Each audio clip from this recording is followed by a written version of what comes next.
It's Rhema Breakfast. You're with Andrew and Kat. And it is Women's Health Week, and we are celebrating women's health. And right now we have Dr. Lee Mathias, a former nurse, founder of Birth Care and co-founder of Lab Test, joining us to talk about women's health and the focus for this week. Well, good morning, Dr. Lee. You're coming in live from your garden, I see, or out on your walk with your dog. Yeah, I'm actually on a beach. Oh, I'm on a fantastic. beach in southeast Auckland, and I have to say it is a glorious morning, but it's 2 degrees. Oh, gosh.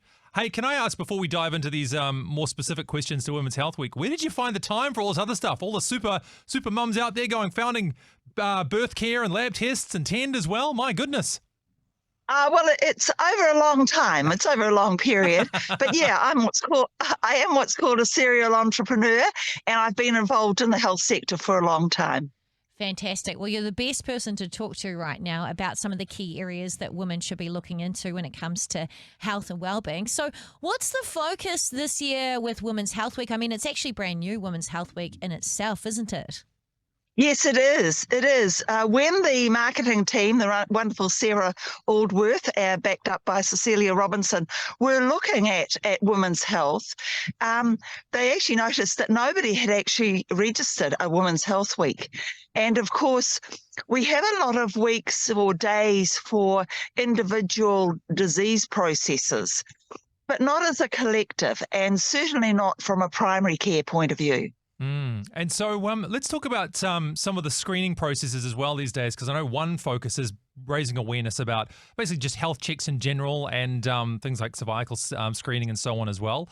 But what particular processes are you hoping to bring greater awareness and action from the women in Aotearoa? Yes, well, particularly, and I'm glad you mentioned it. I mean, obviously, breast screening and the breast organisations have quite a high profile, and it's great. The current government has extended breast screening for women to the age of 74 because it was noticed observed that many women over the age of 70 were actually presenting with a later life breast cancers. So that's one thing, and that is largely dealt with. Women just have to get out and do it. But the biggie is cervical screening.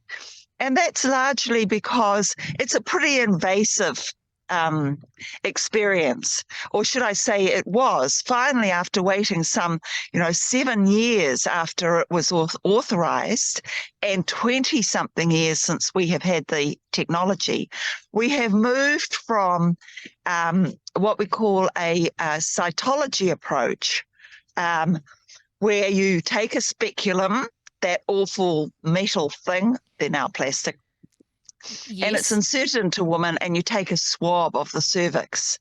Now, we've moved from that, thank goodness, to what we call an HPV self-test. So this is like testing the genetic material that you take from the swab. It's a much more accurate test, but the beauty of it is it can be performed as a self-test. And I would urge any woman to actually take the opportunity now, if you've not wanted to do it before, is to get out there, get to your GP and say, please, can I have a self-test?